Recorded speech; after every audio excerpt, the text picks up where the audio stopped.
So look at this equation again. If we want very strong interactions between points that are far away, then the covariance matrix is going to have rows that are going to be very similar one to the other. So it's almost going to be rank deficient. And if I take it to the extreme and make it rank deficient, then it's of course no longer invertible, but this is exactly when I would get an intrinsic Markov random field. So that's defined as one where the precision matrix is singular. So if the precision matrix is not of full rank,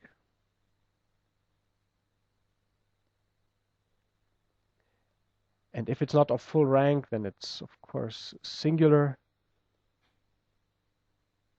or in this context, it's sometimes also called improper.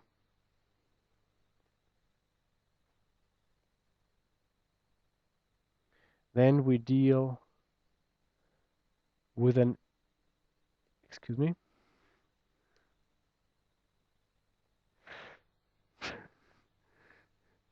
intrinsic Gaussian Markov random field.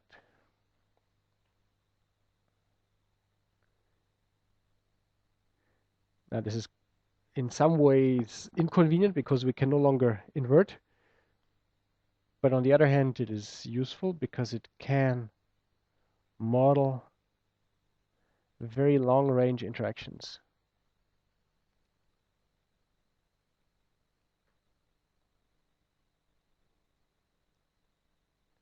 Or let's say, let me write here correlations.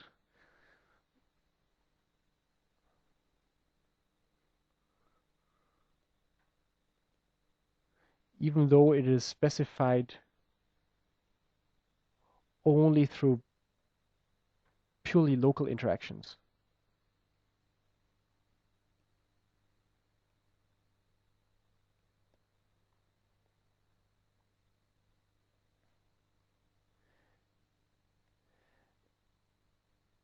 This is related to stochastic processes where the increments have a Gaussian distribution rather than the values themselves.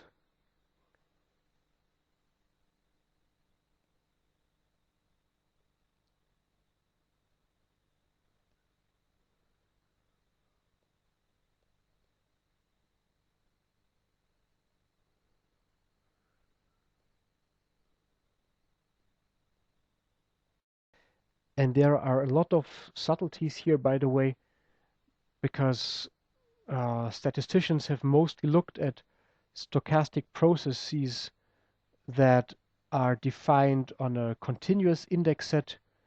And here in image analysis and in signal processing, we are looking at discrete index sets. And there is a nice series of works by Harvard Rue and Lindgren who have looked into the connections between these two. And they have been started to understand only fairly recently. So this is work from 2007 or so and the following years.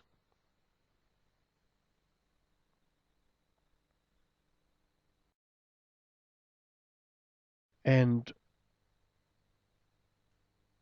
another interesting property of these is that it can model stochastic processes with a polynomial trend. So can model stochastic processes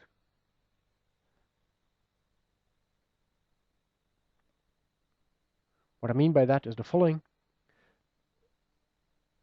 If I'm drawing here in a continuous index set, a normal Gaussian process, I will have something which, as a marginal, by definition, always has a Gaussian density.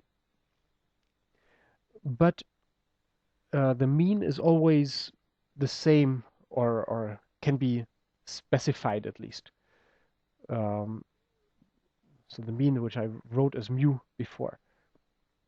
But sometimes you have a process, that, let's say, grows linearly, and you want a process that is Gaussian around this linear increase. And this is also conveniently modeled in terms of these intrinsic processes. Now, one technicality: before we wrote that the density was proportional to the determinant to the power of 1/2. But if it's rank deficient, some of the eigenvalues are going to be 0, so the determinant would be 0, and then the density would be 0.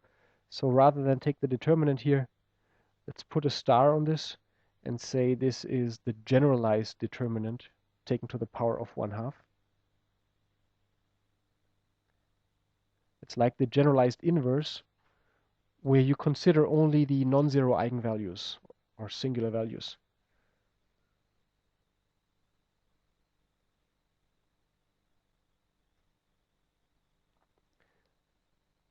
So this is a product of only the non-zero eigenvalues.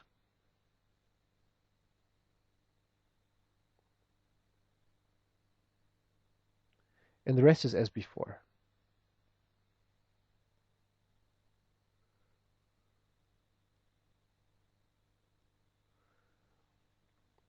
So note that I could not specify such a process in terms of its covariance matrix because it no longer exists. So I can design a rank deficient Q, but I cannot write down the corresponding covariance matrix because the precision matrix is no longer invertible. Now, this rank deficiency can be of various orders. So we can have an intrinsic Gaussian Markov random field of first order.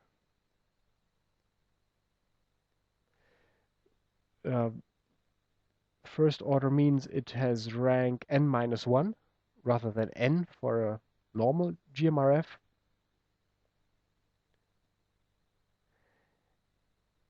And if I multiply it with any constant vector, so this here is a vector of 1s,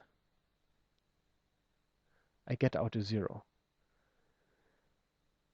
So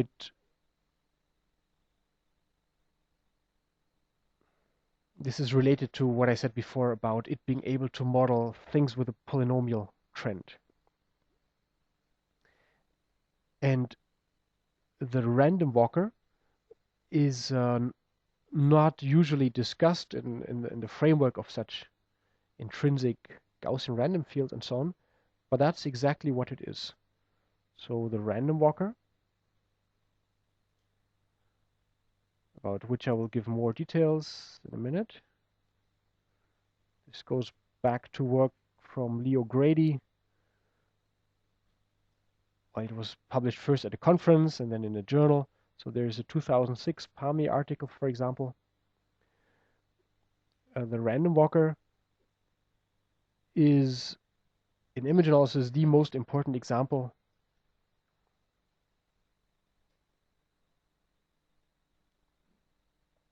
of such an intrinsic Gaussian Markov random field of first order, which in some fields of statistics is also called IRF1. That's shorthand for an intrinsic random field of order 1.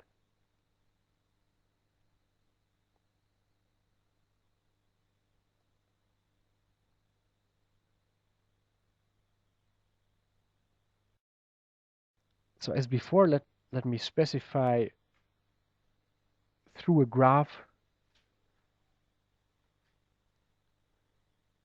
what this looks like. Pairwise interactions only.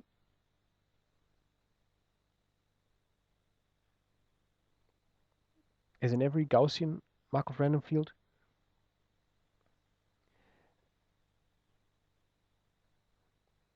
And we now build a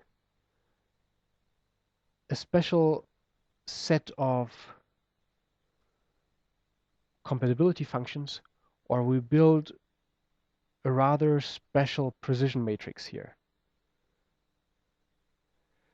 So we're going to have two sets of terms.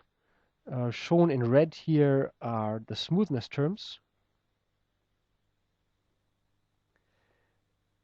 And in addition, I will have classification terms. So let's say we have two classes, and I introduce a meta node here for, let's say, for foreground, and I introduce a meta node for background, and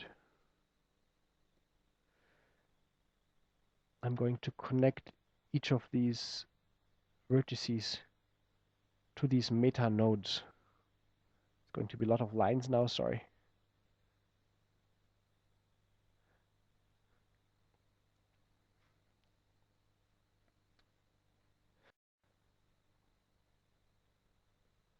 Okay, and we now start building this precision matrix using, on the one hand, these spatial terms.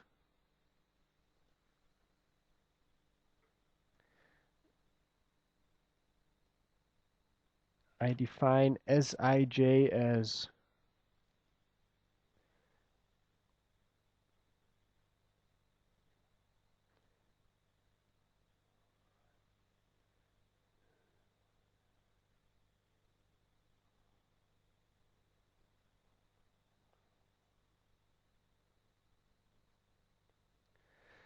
so this theta 2 here is for numerical reasons only. This is some very small quantity.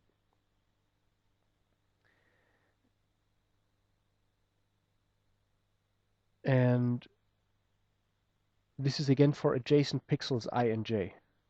So this is for I being a neighbor of j. As before, OI and OJ are the observed image intensities.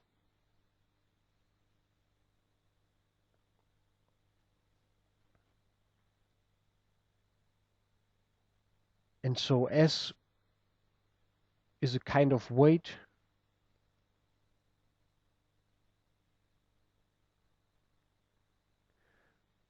which is 1 if the intensity difference is 0, and decays like a Gaussian for larger intensity differences. But this being a Gaussian is arbitrary, so this has nothing to do with this being a Gaussian Markov random field and so on. It's just a function that Grady chose to modulate the interaction. So this is a term favoring smoothness, and he wanted to enforce more smoothness for, here talking about gray value images, for pixels that have very similar intensity, and wanted to, well, enforce less or weaken this bias whenever there was a large intensity difference. And you could have chosen, pretty much any other function here. Not any, but I just want to stress that this being a Gaussian here has nothing to do with the whole thing being a Gaussian Markov random field. Okay, those are the spatial terms. Then let's look at the classification terms.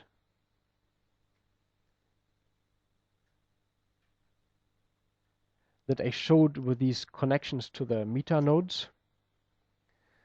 I'm going to, so S was for spatial, this I'm going to call C for classification. And we have a weight here that connects pixel I with meta node or label number L.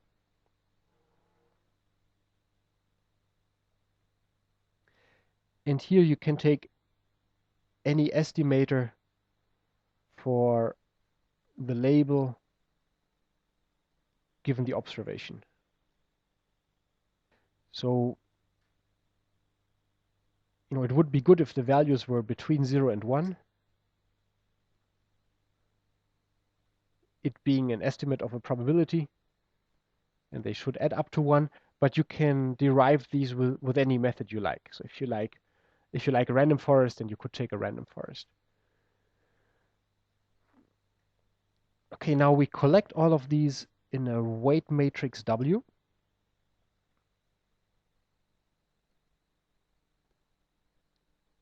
Which looks as follows.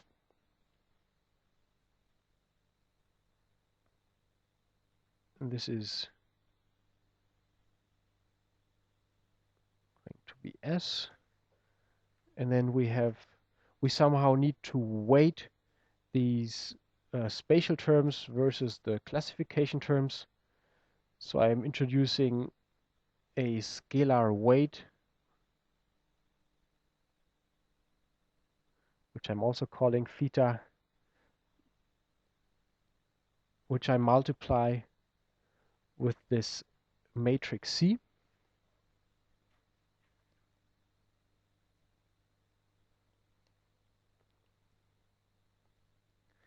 Here I have theta times C transpose. And here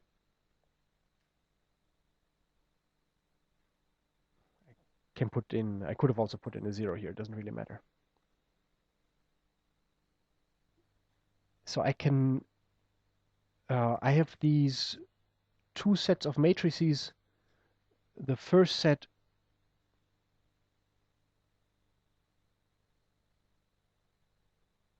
here that corresponds to the number of pixels I have in the image.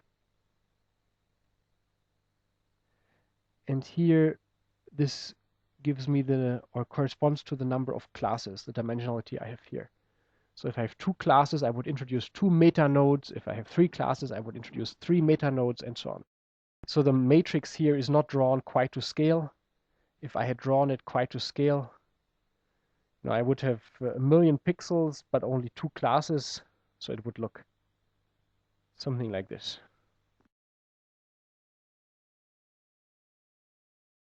So let me look at this spatial term first, the one between pixels only.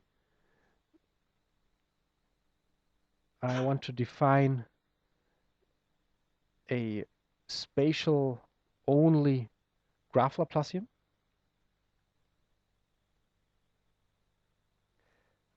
The graph Laplacian is a discrete approximation to a second derivative for a graph. And this spatial only graph Laplacian I'm calling LS, which is ds minus s, and I need to define ds. This is a diagonal matrix holding the row sums of 1, from which I subtract s. So this is, so s times, so it's very compact notation. So 1 is just a vector of 1s. Then this thing here is going to be the row sum of s. It's a vector. And this is now MATLAB notation. I take the diagonal of this vector, means I create a diagonal matrix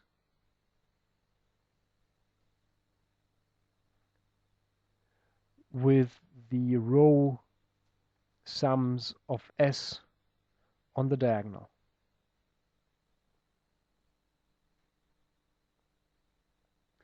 So if I consider S as a weight for a spatial interaction, then on the diagonals I will have the sum of these weights, and in the off diagonals I will have minus the weights themselves. So this is my spatial only graph Laplacian. And then I can define a Laplacian for the overall graph. So my overall graph Laplacian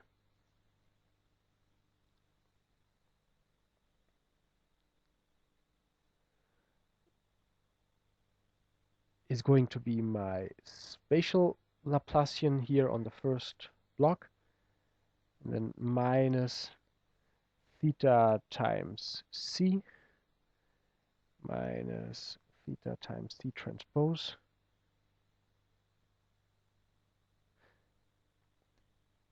And now I've subtracted, so for example, if you look here in the bottom right quadrant, I've subtracted the row sum. Well, and subtracting the row sum from a unit matrix leaves me nothing at all. So those are just zeros which are left here. But here in the first, in this upper left quadrant, I also need to subtract the row sum of theta times c, or add it. So I'm having here plus theta times the identity matrix. It is the identity matrix because the rows of C always sum to 1, being estimates of probabilities. Okay, so the sum over L of CIL is always going to be 1.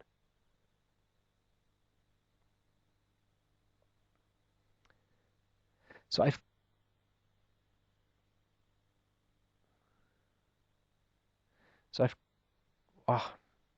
created this big matrix L, which is D minus W, where D is again the row sum of W. Yeah, so this is diag of W times 1, with W as defined above. And now this construction here is going to be used as the precision matrix.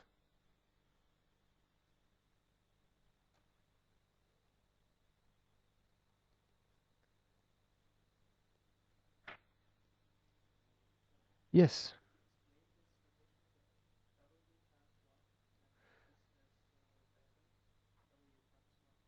So the question was about this expression here. Let me write it again on the side.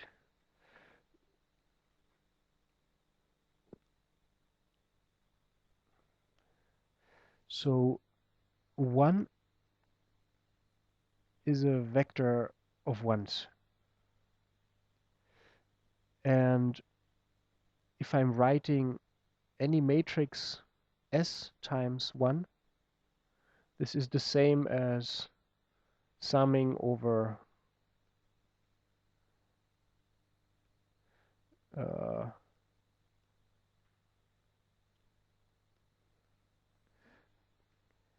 summing over a row, okay, just by the laws of matrix multiplication. And if I now have any vector A, so if I use this diag operator on a vector A1, A2, and so on up to AN transpose, this is a matrix, excuse me, where's my text? There. This is a matrix which has these entries of the vector on the diagonal and 0 elsewhere.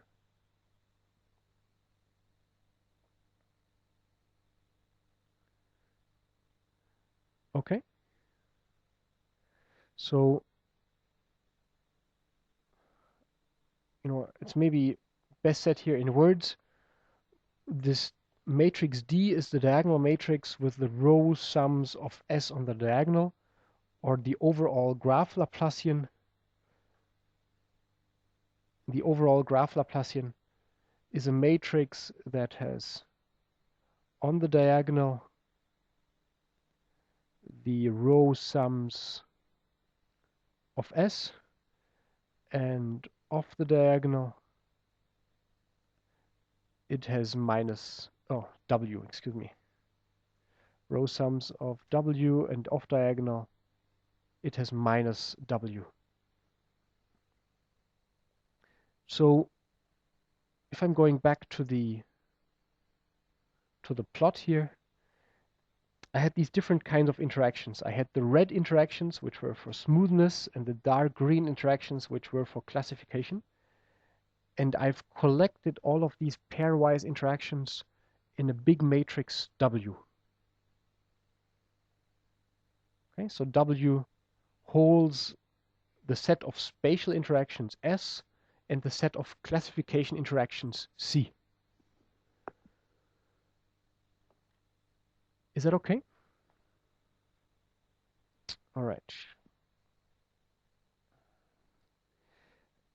Okay, now this thing here is used as a precision matrix in a Gaussian Markov random field, and by definition is improper because the row sums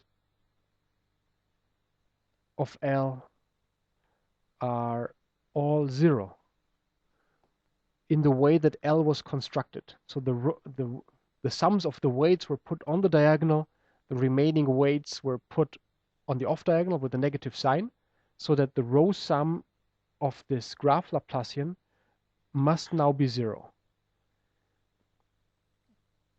And by the way, if we have a graph Laplacian for a chain, then the entries of this graph Laplacian are, so if I take one matrix, are 0, -1, +2, -1, 0, which is a discrete approximation to the curvature. So and the curvature operator on a Laplacian is the graph Laplacian, and you see that here also the row sum of this filter is 0.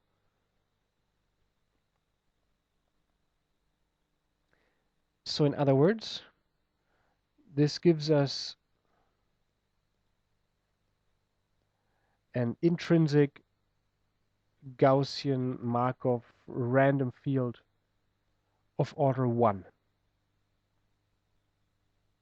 And in fact, it's an intrinsic Gaussian Markov random field with a number of interesting properties. Before I list the properties, I want to show you how to obtain a concrete solution for this. So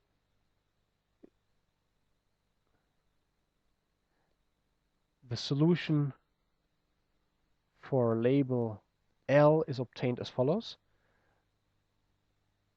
I can write down the energy function for label L.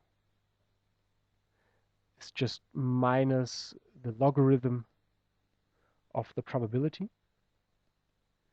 And this is 1/2 times, I'm using X for my unobserved random variable at all the pixels. And then EL. I was fearing that you might not be able to discriminate my E and my L. Okay. So EL. This is if I use capital letters. So this is the small letter version of EL. Okay. So I'm using E as the letter that is conventionally used for a unit vector. So this is a unit vector with a 1 in the lth coordinate. So EL is a vector which has L minus 1 zeros and then a 1 and then more zeros. Okay, to be completely clear. So often we only have 2 labels and then, you know, it's either 0, 1 or 1, 0, but sometimes we have more labels, and that's why I'm using the general notation here. So this is the energy, and to minimize this energy,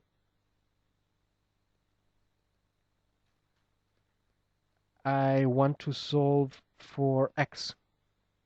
And these are, just the formula that we've had before to find the conditional mean. Where was it? Here was the formula that gave you a conditional mean. This is exactly what we're using now, just that the letters are a little bit different.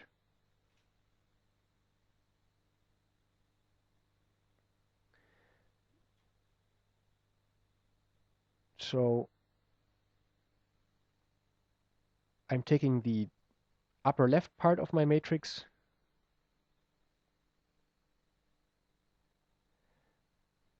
which is luckily sparse,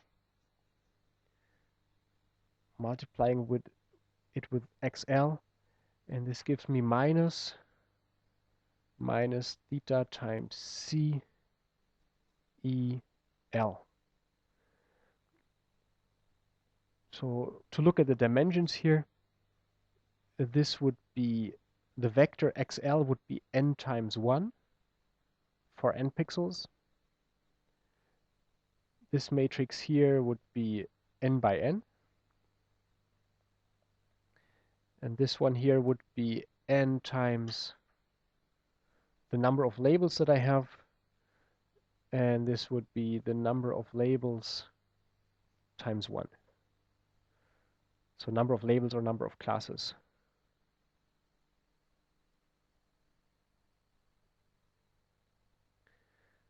Okay, so we now have a sparse linear system.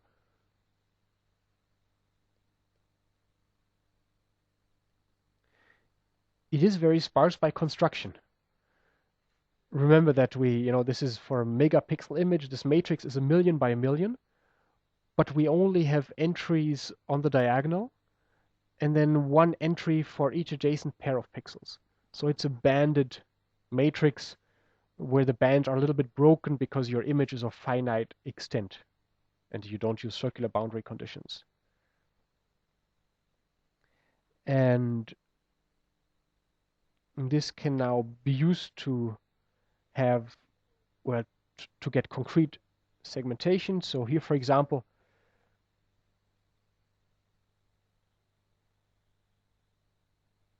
well, in this example, only the spatial term was used and no classification term. You can give a couple of labels, you get out a segmentation. I will talk about that in more detail later on. I just wanted to give you a preview of what the solution looks like if you actually solve this equation here. Okay, time for a break, after which I will tell you about the special properties that this particular construction of an intrinsic Gaussian Markov random field has. So I will cheat a little and not write down by hand everything I meant to tell you, or we'll be here until 9. And I still want to get to the latest and more modern methods. So I promised to tell you that and why this particular intrinsic Markov random field has special properties. And here's a list of things that are special about it. So it can be interpreted in terms of the so-called Dirichlet problem, which is the problem of finding a harmonic function. Harmonic function being one that fulfills a Laplace equation subject to boundary values. And the boundary values here are, on the one hand, the meta nodes. So each pixel is coupled to some extent to one of the meta nodes, and the user can in addition give hard seeds, which are considered as boundary values. Another interpretation is in terms of electric circuits, where you can you get the same equations if you assume that you have a network of resistors, and then you set in a two-class problem the labels for one class to +1 and the labels for, or it even works for many classes, the labels of all other classes you set to potential 0, and then you solve this L minus 1 times. You solve it once for each label to get the local voltage or potential of this particular label at each pixel. And you need to do it only L minus 1 times because all potentials will sum up to 1, or all probabilities, and that's related to the next properties, sum up to 1. So there's an interpretation in terms of the random walker, which gave the method its name, namely the solution that you estimate. So this is your estimated value for your hidden variable x at pixel I for label L, gives the probability that a random walker starting at pixel I will hit a node that was labeled L before it hits any other node not labeled L. And if you want to know more about it, there is a whole book by Leo Grady and a colleague about these interpretations and how they relate to the random walker. Much of it is also written up in this PAMI 2006 paper. Another interesting property is the maximum principle. So you can show that the conditional mean at pixel I, given all other pixels, is in terms of a weighted mean of these adjacent pixels. So in equilibrium, each value that you find is a weighted sum of its neighbors, with all of these weights summing up to 1. And the consequence of this statement is the maximum principle, namely that the maximal values, 0 or 1, are found at the locations where you have annotations, and all other values are intermediate between 0 and 1. Finally, so far I used, or I assumed that you had a classifier that told you to what extent each pixel was associated with one of the classes, but you can also add hard constraints or seeds. And there are a couple of ways of thinking about this. One way to think about it is that you could give a weight not of 1, but a weight of infinity to a connection between your seeded pixel and one of the meta nodes. Or the way it's done practically is that you condition on the seeded pixels.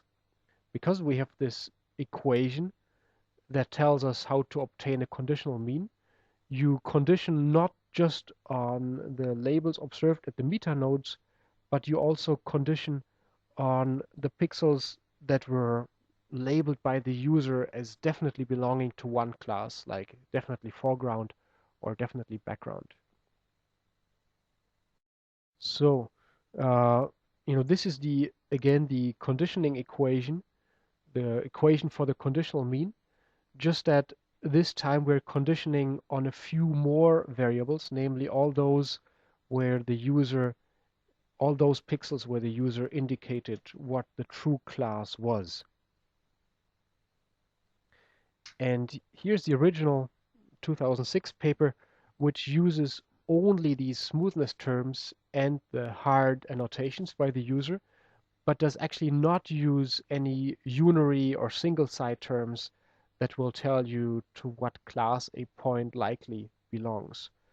So in this case, labels, there are altogether 6 annotations, but they belong to only 4 different classes.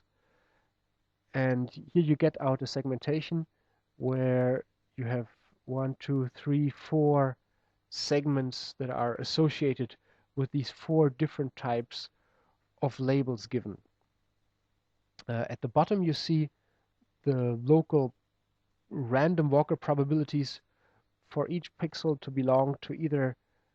So those are the probabilities for each pixel to reach first a label of type 1, or a label of type 2, or a label of type 3, or a label of type 4. Because these are probabilities, they add up to 1. So at any single pixel, if you add up all of these numbers, you get out 1.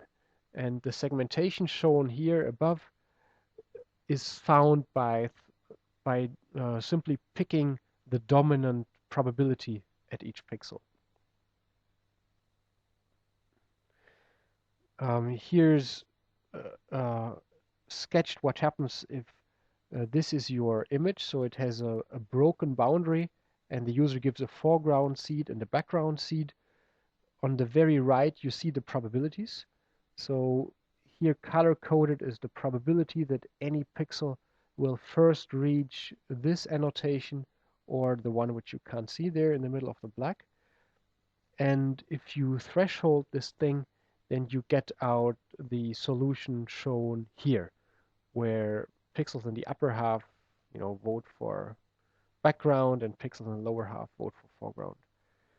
It also shows as an artifact of the optimal solution of a discrete Markov random field, which suffers from shrinkage bias, and hence, so this discrete Markov random field likes to have short boundaries between the classes, and the shortest boundary you can achieve by, giving everything to foreground with the exception of one pixel, because then you have a boundary of just length 4.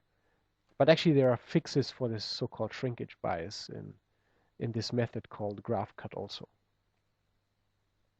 So this is how Grady presented his method for the first few years. So using only the smoothness terms and the hard annotations, and not using the single side terms.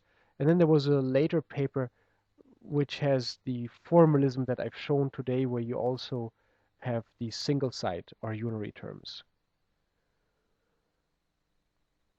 So by the way, I said earlier that in a Gaussian Markov random field, we only have pairwise terms.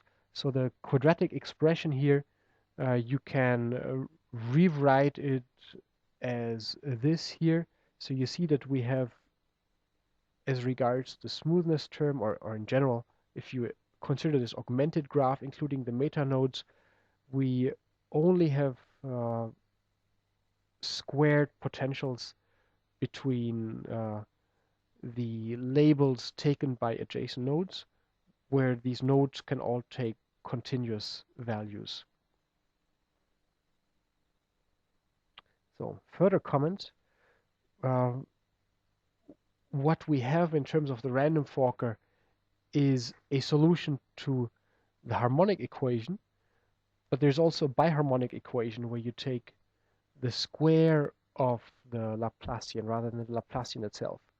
And the solutions to this biharmonic equation are known as thin plate splines. So thin plate splines have their name from a mechanical procedure. Before there were computers, so let's say people wanted to find a smooth profile that is constrained by these points.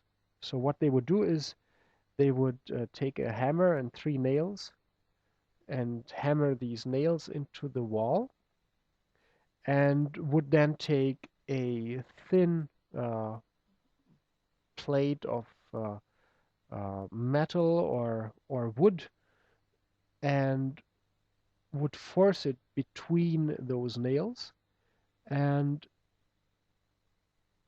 you would get something like this, for example. So it's below the outer 2 nails and above the upper nail. This solution would be a thin plate spline, and you find it, if you want to do it mathematically, not mechanically, in terms of this biharmonic equation. And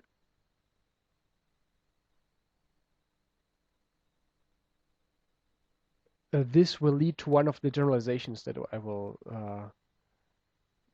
talk about soon. I also said that this type of process, which has a non-invertible precision function, corresponds to a very funny stochastic process, and in this case it corresponds to so-called dV process. So dV, guessing by the name, or excuse me, Guessing by the name, I wanted to take yellow here. Guessing by the name, it must have been a Dutch mathematician. And this is a process, well, it's related to a Brownian motion, but it's not quite that. So it's a first order random walk. And this is because our Laplacian, if you multiply it with any constant signal, equals 0. But you can also have rank deficiencies of higher orders. If you have a rank deficiency of order 2, then you can multiply your Laplacian with any linear function and it will give 0. And for the third order, you can multiply it with any parabolic function, it will give you 0, and so on. And these correspond to higher order random walks. I mentioned Lindgren and Roux before, and here I've stolen a slide from a talk by Finn Lindgren here at the Toledo Spring School, which you find on his homepage.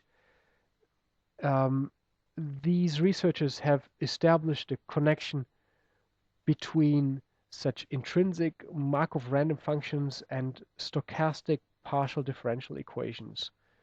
So the of which you can specify the covariance function, which is here given in terms of the Matern family, and the random walker is one extreme case. It's an extreme case where kappa goes to 0. So it means that the correlation becomes infinitely long-ranged. So it's a very extreme stochastic process that's used by the random walker. Further conceivable generalizations are, if you remember 2 minutes or so ago, I showed that what we're solving with the random walker is this equation here where the power of p is set to 2, but you can use powers p other than 2. And if you take p equals 1, this amounts to using a graph cut, a method normally used for a discrete Markov random field. If you use p equals 2, we have the random walker that we've talked about all this time. If you let p go to infinity, this is shortest path segmentation. So you assign each pixel according to that meta node or that user annotation that can be reached by a path of minimum cost. This generalization using here a p is described in a paper called P-Brush by Singaraju and also Leo Grady. And they describe how for various values of p larger than 1 and smaller than 3, they use iteratively reweighted least squares to find the minimum energy solution or maximum probability solution. Essentially, they solve a sequence of random walker problems where the weights are iteratively adjusted so as to actually maximize the energy function with the whatever p was specified here. So for p equals 1, there are faster solutions. You would use a network flow algorithm.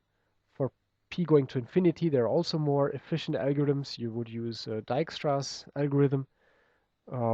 But anyway, it's nice to have an algorithm that works for fractional p's and to have a single algorithm that works for different values of p. Now look in the above equation, both w and p were taken to the same power. You could also take them to different powers, which is what happened in the power watershed paper by Coupry and Grady and others. Here the authors, so this of course comprises the P-brush as a special case when you set these powers P and Q to be the same, but you can also take different values. So for instance, setting Q equals 1 and P going to infinity, you obtain, as a limiting case, the watershed algorithm. And if you take Q equals 2 rather than 1, you obtain the power watershed, which amounts to solving a series of minimum spanning trees problems with the random walker on the plateaus. So this was a slight abbreviation, or else we would never have finished, about all the things there are to say about the random walker algorithm. And I now want to get to a interesting generalization thereof, namely Gaussian conditional random fields. This is a method that was described here by Tappen, Yu, Adelson, Freeman at CVPR 2007. And I think an even nicer description can be found in chapter 13 of this book here that's edited by Andrew Blake, Pushmit Kohli, and Carsten Rother.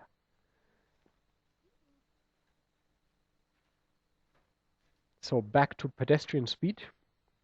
We want to look at Gaussian conditional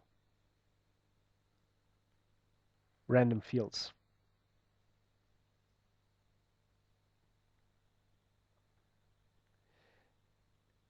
And these are a generalization of the random walker. Generalization insofar as the random walker modulated the interactions between adjacent pixels simply based on intensity differences, and there's more to say about the relation between two pixels than their difference in intensity. And this is what the Gaussian conditional random field attempts to do in one particular way. So, as a reminder, what does the random walker do?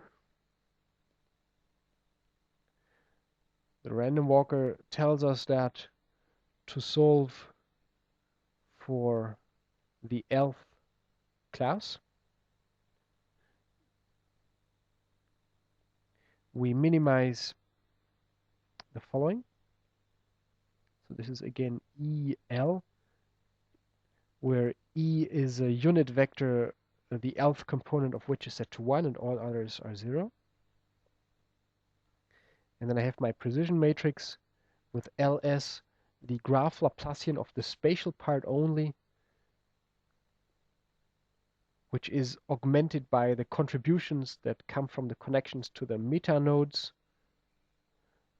So this is where the diagonal, or this addition of unit matrix comes from.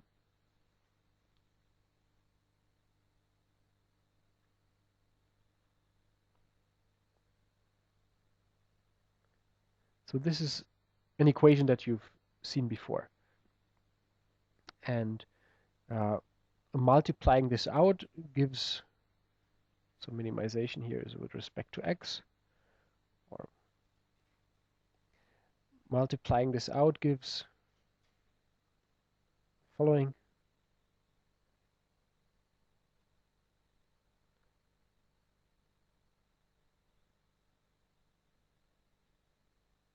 So theta here is just a scalar multiplier.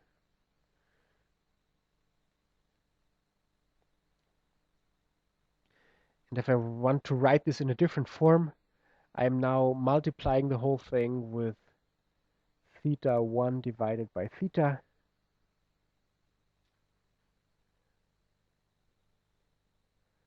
Which gives me the following.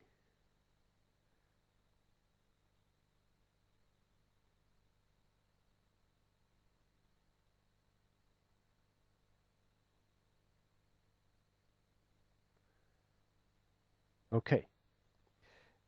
Now, I've given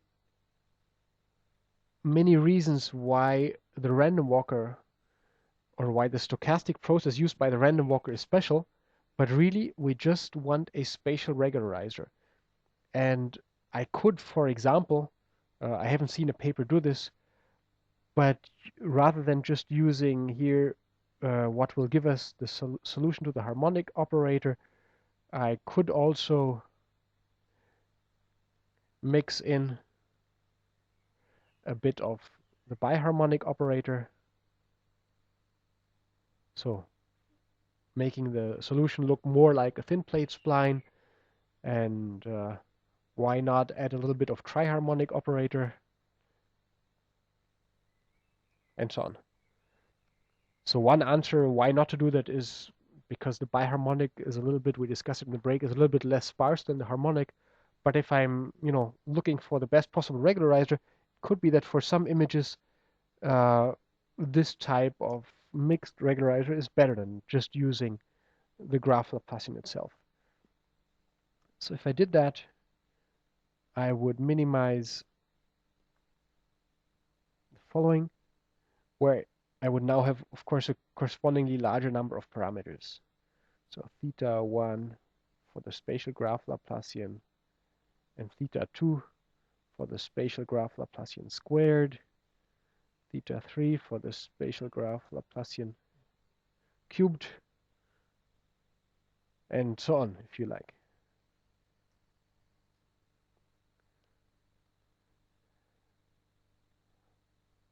Minus, let me just abbreviate that as tx.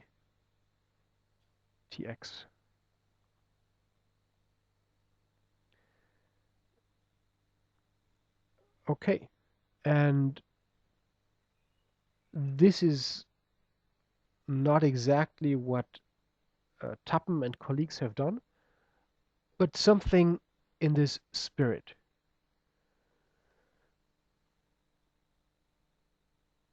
So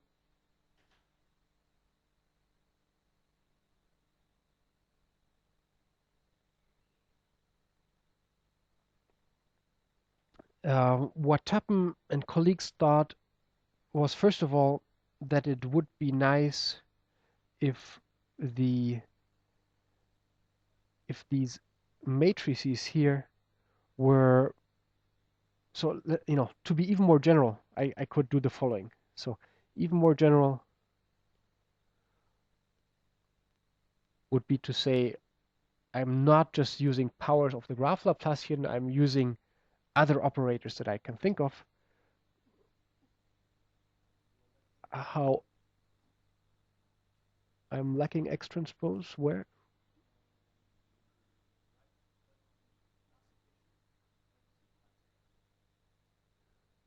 No, I defined this here as T, and this is just shorthand for what's written further up there. Okay, so I could also say I'm taking here a sum of matrices. Let's say I want to take NRF matrices, where NRF is my shorthand for number of filters, theta I times mi, x minus tx. And now I want to, if I make no restrictions on these matrices M, well, then first of all, it would be enough to have a single matrix M, but also it would have very many parameters because M has n squared entries. So to somewhat limit this flexibility, it makes sense to require that that all of these mi should be spatially invariant.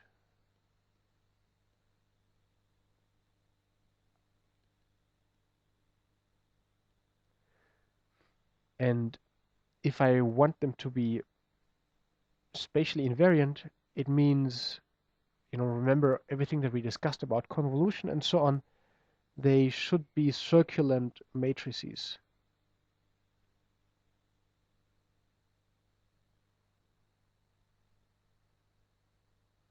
So circulant matrix is one where each row results from the previous one by a shift of one element. And such spatially invariant operators can be represented by convolution. So I can represent here using a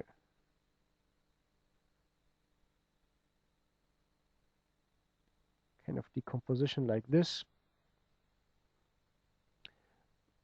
This is not a Cholesky decomposition because f need not be lower triangular. In contrast, I want f to also be circulant. So f would now be just a convolution operator or a filter in a representation where x is again a vectorized image.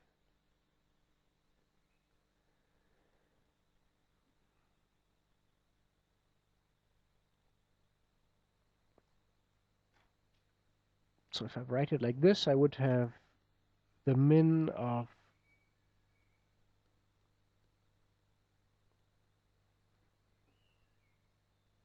my precision matrix would be a sum of a little bit of identity matrix plus a sum over NRF, number of filter terms, which are weighted by theta I.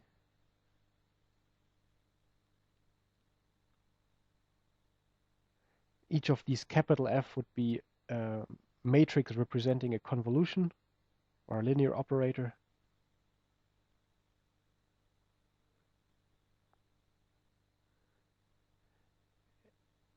And I think you were right when you complained about let me put a couple of transposes there. Okay.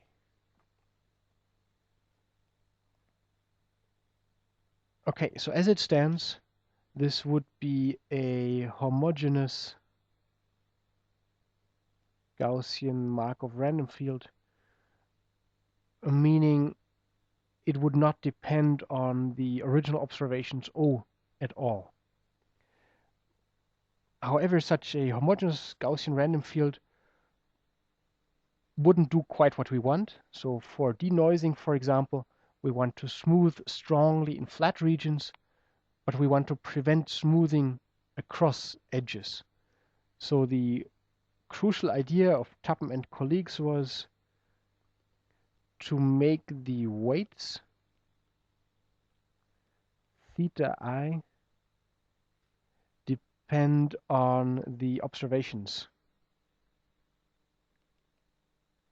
Make it depend on the local image content. And in doing so, they went from a homogeneous Gaussian Markov random field to an inhomogeneous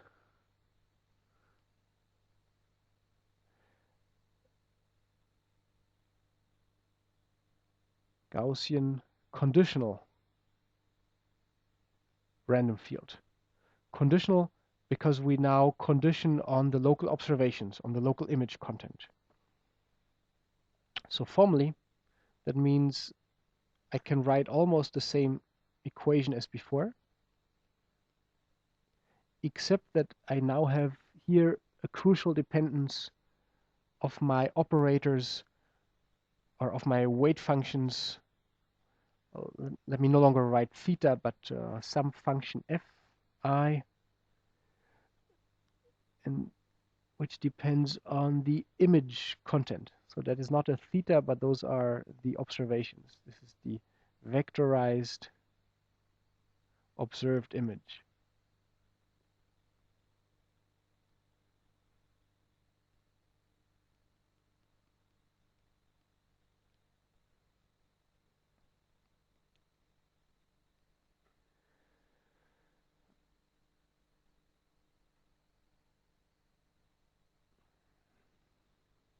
Okay, and here are the filters that were being used by Tappen and colleagues. You can see they're quite simple ones. So I could write my whole precision matrix as a sum of filters if I included an additional filter, the Dirac filter, which has one element set to 1 and all others to 0. This would correspond to this element here. And these are the other filters that this is the collection of filters fi. Except Up here I use matrix notation, and down here the filters are shown in the spatial domain. And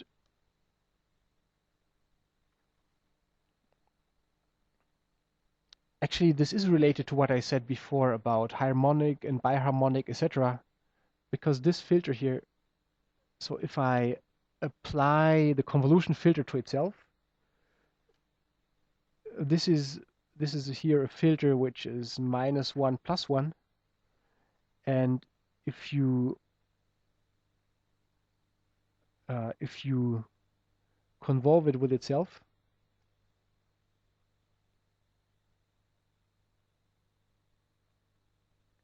you get -1 + 2 -1, which is exactly the kind of graph Laplacian that we've had before.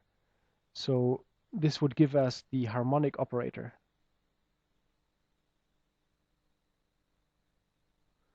Whereas this one here, this is already a second derivative filter, and if we convolve it with itself, this amounts to using the biharmonic operator.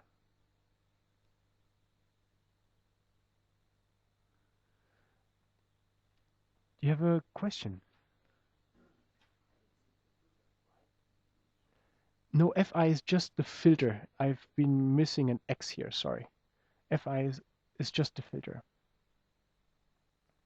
So this is a matrix notation for filter, matrix notation for the convolution filter.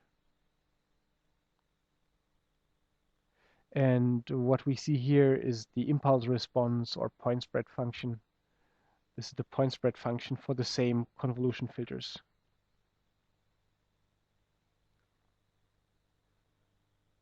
Oh, the observed image is just the image that we want to denoise. It's the input image.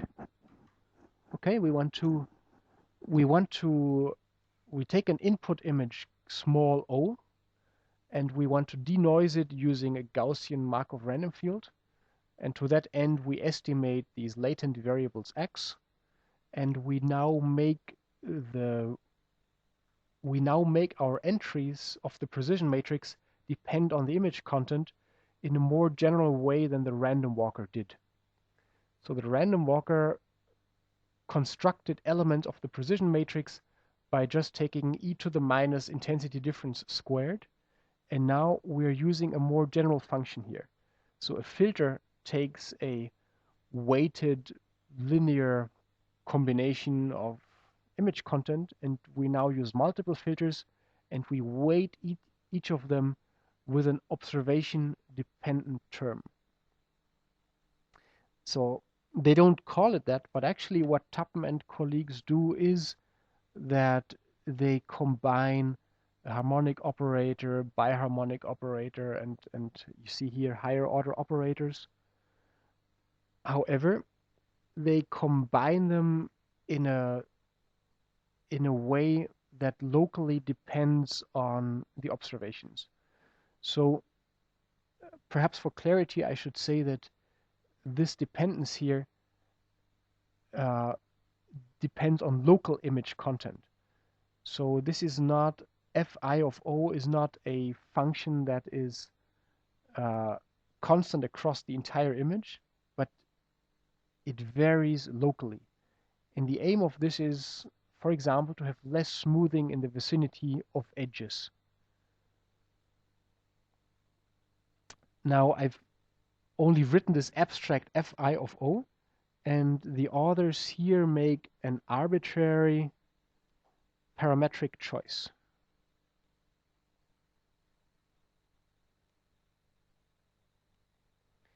They say we define Fi of O as follows.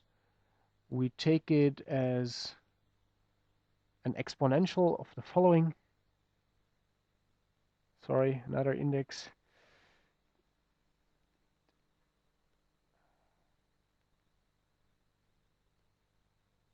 So what is this? G is a jth convolution filter, and the filters G are not the same as the filters F. So Gj of O is the output of a linear filter. This is the output of the linear filter Gj when applied to the noisy observations. O are the noisy original observations. And now these outputs of the filter banks are weighted in different ways for each of the I filters. So we have an index I, which is talking about the ith contribution to the precision matrix. So you see the I here is the same as the I there. And for each of these I filters, we now have a vector of, let's say, j goes from 1 to, let me call this SFB for size of filter bank. So we have, for each filter I, we have another SFB number of parameters which linearly combine the output of a set of filters G, which are also chosen arbitrarily in an informed manner by the authors. So rather than use the original noisy observations O directly, we use the output of a filter bank Gj, and these outputs of the filter bank, these are our new features that describe the local image content. And this set of vectors theta ij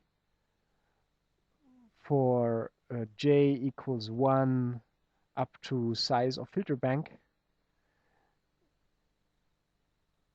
taken together, these define a direction in the new feature space.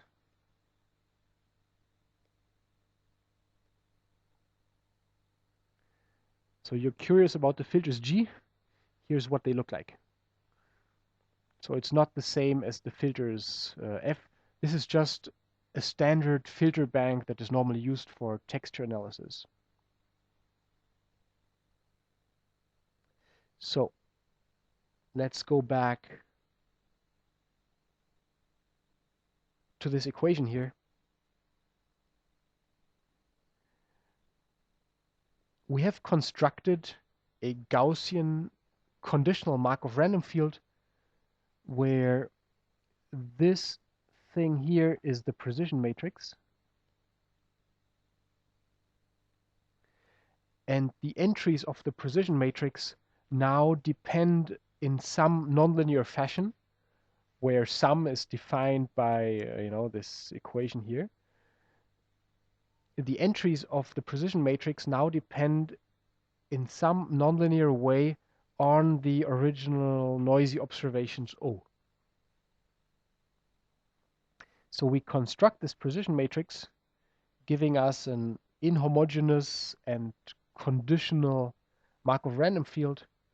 And for a given observed image O, this is and for given parameters theta, which I could have added here, I could have said that this also depends on the parameters theta. This is a deterministic recipe on how to compute the precision matrix. So what I get in the end of the day is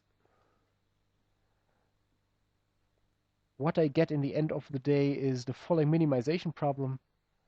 I minimize X transpose Q depending on my observed image. So this is my precision matrix Q depending on the observed image and of course on a lot of parameters, times X minus O transpose X. So for a given set of parameters and for a given observed image, this is just a Gaussian Markov random field, and we can now estimate the state of the hidden variables. By the way, about this last term here, if you compare to the random walker, there we were coupling each pixel to one out of the meta nodes, where we had one meta node for each class. I could have used a different picture. So rather than in the random walker, rather than couple all of the image to the first meta node and couple all of the image to the second meta node, I could also have introduced a meta node for each pixel, which would have, been a lot more work to draw. I could have said for each pixel I connected to this and to that meta node, and to this and to that meta node. Okay, I could have introduced two meta nodes for each pixel. And in a way, this is the kind of representation that is used here, where each pixel has its own meta node, which is set to the original noisy observation. Okay, so this is where we have this last term from. So if you look at these two terms, we're solving this for x. To solve this, on the one hand, the first term says, q is positive definite, so the first term tells us to make x small. And the second term tells us to make x, if for a given size, I want make x as similar as possible to O. So this is the data term, which says my inferred hidden variables should be similar to the original observations. That's the second term. And the first term tells me, and yet at the same time, I want the estimate to be simple in some fashion. And when we were talking about wavelet denoising and so on, we had one particular strategy on how to make it simple, our estimate. This is another strategy. We want to make the distance of x to the origin, to the all black image, small. And the most primitive thing I could possibly do would be to just say, okay, Q is the diagonal matrix, is the identity matrix, which would just give me a darker version of the original image. That's not very helpful. So instead, we're using here a Mahalanobis distance, where we penalize, let's say, high frequencies in the image more, and the penalty depends on the local image content. This is now the trick in this procedure. We make it depend on the observations also.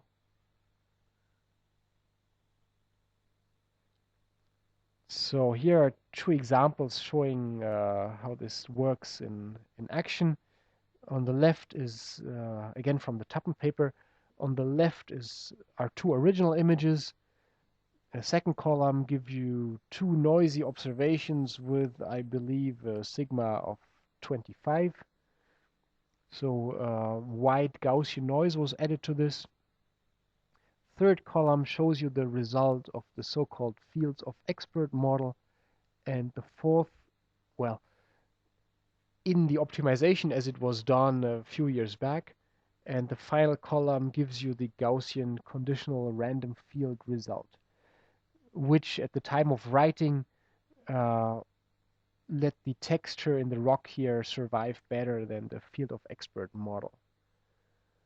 Now, to be fair, the field of expert model has gotten better in the meantime because people have come up with better ways of optimizing it. Yeah? So, very high-level overview. What have we done here, or what have the authors done here? They have constructed a Gaussian Markov random field where the construction recipe for the precision matrix is more flexible, or offers more flexibility than that used by the random walker.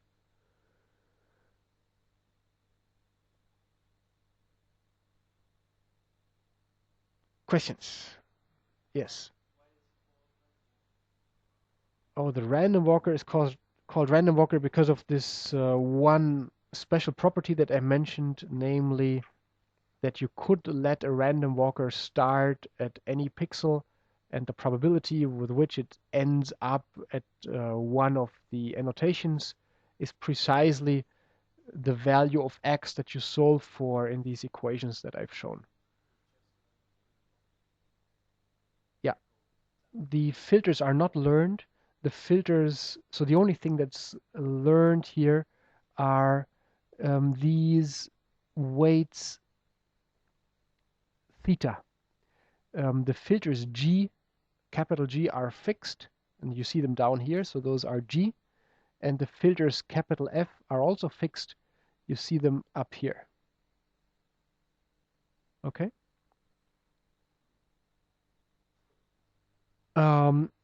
It is, so this function f was of course not chosen totally arbitrarily. Rather, it was chosen to have a friendly derivative.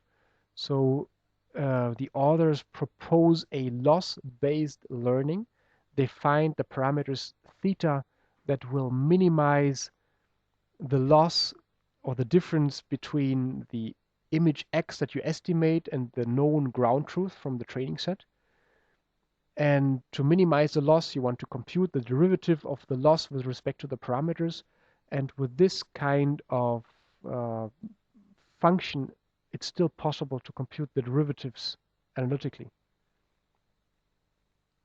And you did want something, so you want something nonlinear and something that's easy to differentiate. And then this is a good choice.